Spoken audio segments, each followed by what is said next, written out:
배경을 잠깐 보면 하만이라고 하는 이 국무총리가 지금 바벨론 이 수산성에 있는 유대인들을 전부 몰살하려고 음모를 꾀하죠. 그러니까 이제 모르드게가 자기가 키워서 왕후가 된 에스더에게 가서 너 빨리 왕에게 가서 간청을 해라 이렇게 전가를 합니다. 근데 그 얘기를 들은 에스더가 내가 지금 왕에게 나가지 못한 지가 한 달이 됐습니다. 허락 없이 왕에게 나가면 죽임을 당합니다. 그러니까 거절하는 것이죠. 자, 그때 이제 모르드게가 에스더에게 정말 유명한 이야기를 하죠. 14절 말씀 우리 다 같이 읽어보겠습니다. 시작. 이때 내가 만일 잠잠하여 말이 없으면 유다인은 다른 데로 말미암아 노인과 구원을 얻으려니와 너와 내 아버지 집은 멸망하리라. 내가 왕후의 자리를 얻은 것이 이때를 위함이 아닌지 누가 알겠느냐? 네, 아주 진짜 강력한 경고입니다. 너 죽는다는 거죠. 순종하지 않으면. 그러니까 모르드게의 이 말 속에는 하나님의 섭리를 향한 믿음이 나타나 있어요. 근데 에스더의 말은 합리적으로는 옳지만 그 안에 믿음이 없어요. 동족에 대한 사명의식도 없어요. 그러니까 지금 책망을 하고 있는 것이고, 이러한 모르드게의 강력한 경고와 책망 속에 에스더의 믿음이 깨어나고 있습니다. 그래서 이 책망 앞에 에스더의 반응이 뭐냐? 자, 16절이 있습니다. 시작. 당신은 가서 수산에 있는 유다인을 다 모으고 나를 위하여 금식하되 밤낮 3일을 먹지도 말고 마시지도 마소서. 나도 나의 시녀와 더불어 이렇게 금식한 후에 규례를 어기고 왕에게 나아가리니 죽으면 죽으리이다. 네, 자, 이러한 책망 속에 내가 죽으면 죽으리이다 라고 하는 각오로 왕에게 나가기로 결단을 합니다. 여러분, 우리의 믿음이 이렇게 잠자고 있을 때 때로 하나님께서는 책망으로 우리의 믿음을 깨우는 것입니다. 자, 그런데 오늘 이 말씀에서 우리가 주목할 것은 자기가 3일 후에 왕에게 죽기를 각오하고 나갈 테니까 뭘 부탁하냐면 온 유대인과 함께 금식해 주십시오. 나를 위해서 금식기도 해 주십시오. 그리고 자기도 금식하고 왕에게 나가겠다라고 말하고 있는 것입니다. 여기서 중요한 두 가지 포인트를 발견하게 되는데, 첫째는 뭐냐면 결단과 기도예요. 그러니까 행동과 기도의 균형입니다. 이렇게 부탁하지 않아요. 우리 다 금식해서 왕이 나를 부를 수 있도록 우리 같이 금식기도 합시다. 나도 금식기도 하겠습니다. 이러지 않죠. 그러니까 기도라고 하는 것이 우리가 해야 될 일을 대신하는 도구가 아니라는 것입니다. 우리가 해야 될 일을 하고 그리고서 기도할 때 기도는 진가가 발휘되는 거예요. 모세가 아말렉에 쳐들어왔을 때 여호수아는 전쟁하러 가고 모세는 기도하고, 이럴 때 그 전쟁의 행위 속에 하나님의 기적이 경험되는 것이잖아요. 이 균형을 우리가 기억해야 되고, 또 하나는 기도의 우선성입니다. 자, 3일 동안 금식하고 가겠다고 하는데 에스더의 입장에서는 왕한테 예쁘게 보여야 되는 거죠. 그런데 3일 동안 먹지도 않고 마시지도 않고 그렇게 금식하고 왕에게 나가겠다는 것은 어떤 면에서 자살행위와 같습니다. 근데 이렇게 하는 것은 자기의 미모가 아니라 하나님만 의지하겠다는 결심인 것이죠. 그래서 그가 왕에게 나가기 전에 먼저 전심으로 하나님께 기도하겠다는 이 기도의 우선성, 이걸 보여주고 있는 것입니다. 자, 그래서 그가 이렇게 기도하고 드디어 왕에게 나아갑니다. 자, 전심으로 기도하고 하나님을 찾고 그리고 한 발자국을 내디딜 때 어떤 일이 일어났는가? 먼저 사람의 은총을 입게 하시는 하나님의 은혜를 보게 됩니다. 5장 2절 같이 봅니다. 시작. 왕후 에스더가 뜰에 선 것을 본즉 매우 사랑스러움으로. 네, 그러니까 왕이 갑자기 에스더를 봤는데 매우 사랑스럽다.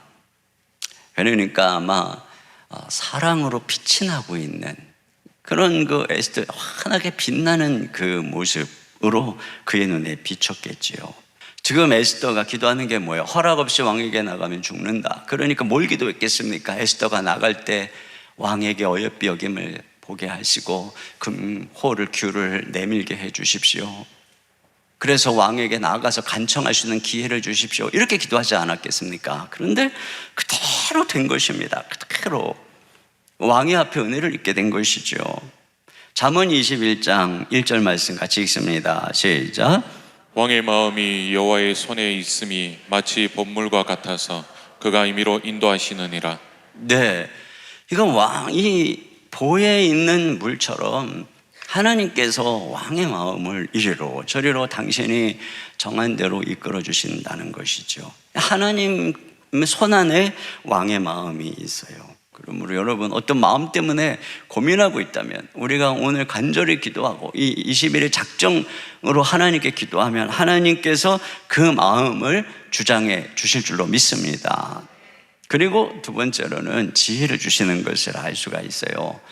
에스더에게 나라의 절반이라도 주겠다, 내 소원이 뭐냐라고 했을 때 에스더가 당장에 얘기할 수 있어요. 그러나 에스더는 그렇게 하지 않죠. 에스더는 왕에게 잔치를 준비했으니까 그때 말씀드리겠다고. 그리고 또 한 번에 또 잔치를 준비해서 굉장히 신중하게 왕의 마음을 엿보며, 그리고 그 과정을 통해서 하나님의 섭리를 기대하며 신중하게 일을 처리하고 있습니다. 아브라함 링컨은 이런 얘기를 했어요. 나는 어려울 때마다 무릎을 꿇고 기도한다. 충분한 지혜가 없지만 기도하고 나면 특별한 지혜가 머릿속에 떠오르곤 한다. 그러니까 기도하면 사람이 단순 무모해지는 것이 아니라 문제를 정확하게 보게 되고 사람의 심리를 알게 되고 사려 깊어지게 되고 문제 해결에 방책을 얻게 되는 것입니다. 사업가가 기도하면 사업을 잘하는 지혜를 얻게 되고, 기술자가 기도하면 물건을 잘 만드는 지혜를 얻게 되고, 의사는 치료를 잘하는 기술을 주시고, 엄마는 자녀 양육의 지혜를 얻고, 직장인은 업무를 탁월하게 하는 지혜를 얻고, 학생은 공부를 잘하는 지혜를 얻게 될 줄로 믿습니다. 그 다음에 이제 중요한 거죠. 바로 오늘의 메인 메시지입니다. 기도할 때 우연 같은 일이 일어난다는 것입니다.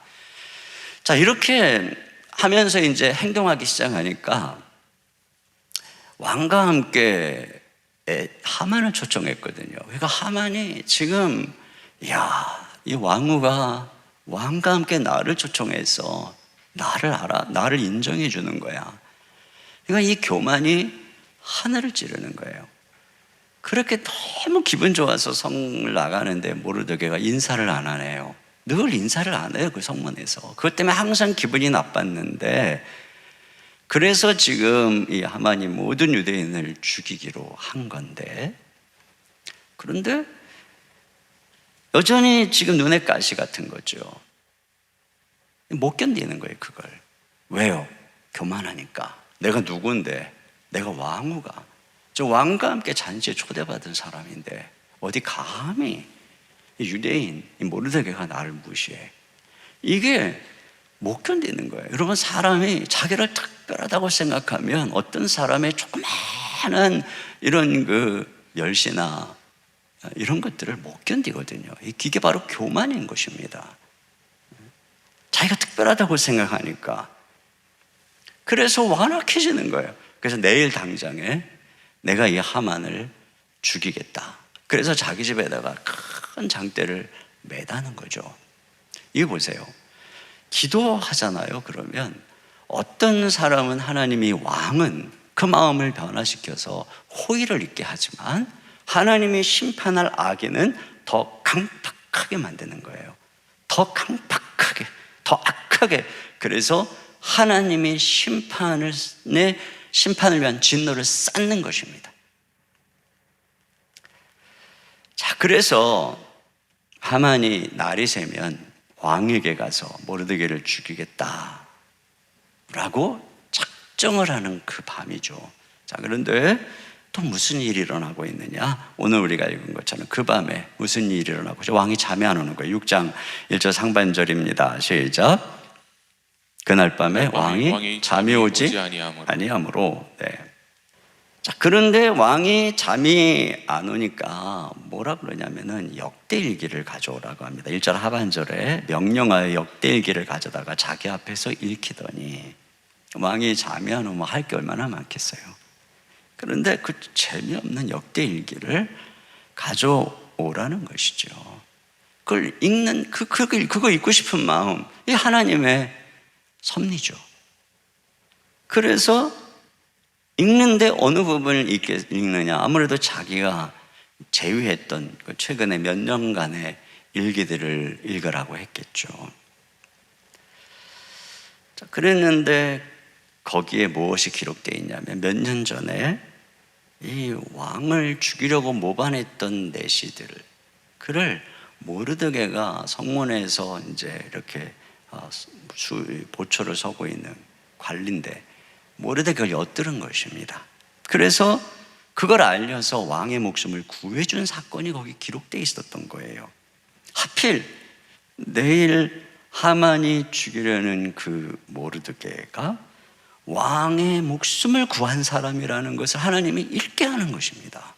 이게 얼마나 우연 같은 섭리예요. 그런데 왕이 묻죠. 무슨 존귀와 관작을 베풀었느냐? 그랬더니 아무 상도 베풀지 않았습니다. 이렇게 얘기하는 거예요. 다른 것도 아니고 왕의 목숨을 구했는데 상을 안 베푼다면 심각한 문제죠. 그러면 어느 신하가 왕의 목숨을 구하려고 하겠어요?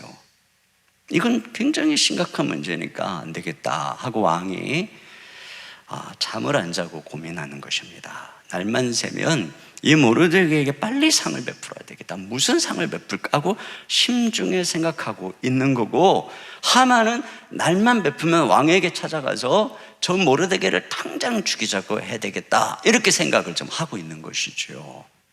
이게 얼마나 기가 막힌 하나님의 섭리가 지금 일어나고 있는가를 보게 됩니다. 그렇게 해서 아침이 됐을 때 그날따라 이제 하만이 아침에 일찍 왔어요. 그러니까 왕도 지금 누군가 오면은 모르드게에게 상 베풀고 싶은데 마침 왔으니까 하만에게 묻죠. 뭐라고 묻느냐면은 6절 말씀 같이 읽어보겠습니다. 시작. 하만이 들어오거늘 왕이 묻되 왕이 존귀하게 하기를 원하는 사람에게 어떻게 하여야 하겠느냐? 네, 이것도 기가 막힌 질문인 게요, 전혀 모르드게 말을 하지 않아요. 만약에 내가 읽어봤더니 모르드게라는 사람이 있는데 이런 일이 있더구만 하면서 얘기했다면 그 머리 좋은 간사한 하만이 모르드게를 분명히 음해했을 것입니다. 왕이시여, 모르드게에게 상을 베풀지 않은 이유가 있었습니다 하면서 은근 그를 모함했을 것입니다. 그러나 전혀 이런 식으로 말하게 하는 것, 이것이 바로 하나님의 섭리입니다. 그 순간에 그렇게 말하게 하는 것도. 그러니까 이것이 얼마나 우연과 같이 이 에스더서에 섬세하게 하나님의 손길이 나타나 있는가 하는 것을 보게 되는 거죠. 하나님 이름이 안 나오거든요. 그런데 누가 봐도 이건 정말 기가 막힌 하나님의 섭리가 아니면 어쩌면 이렇게 모든 것들이 섬세하게 엮여져서 하나의 목적을 향해 갈 수 있을까? 이게 바로 배후에 있는 역사를 주관하시는 하나님의 섭리라고 하는 것을 알 수가 있어요. 결국 하만은 모르드게에게 왕복 왕관을 씌워서 말에 태우고 자기가 그 곁에서 왕이 존귀케 하기를 원하는 사람은 이렇게 될 것이라고 수종을 들며 성을 들며 외치게 됩니다. 그야말로 하만의 입장에서는 모욕을 당하고 돌아오게 된 것입니다. 이 말을 들은 친구와 아내가 그에게 이렇게 얘기합니다. 13절 하반절 다 같이요. 시작. 모르드게가 과연 유다 사람의 후손이면 당신이 그 앞에서 굴욕을 당하기 시작하였으니 능히 그를 이기지 못하고 분명히 그 앞에 엎드러지리이다. 네, 이 말대로 된 거예요. 결국은 하만은 자기가 세운 장대에 달려 죽게 되고 모르드게는 국무총리가 되는 이런 놀라운 우연 같은 역전이 일어나게 되는 것이죠.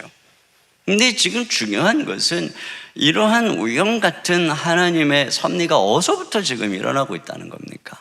모든 백성들과 그리고 이 에스더가 3일 동안 먹지도 않고 마시지도 않고 금식하면서 하나님만 바라보면서 기도할 때 지금도 기도하고 있었겠죠.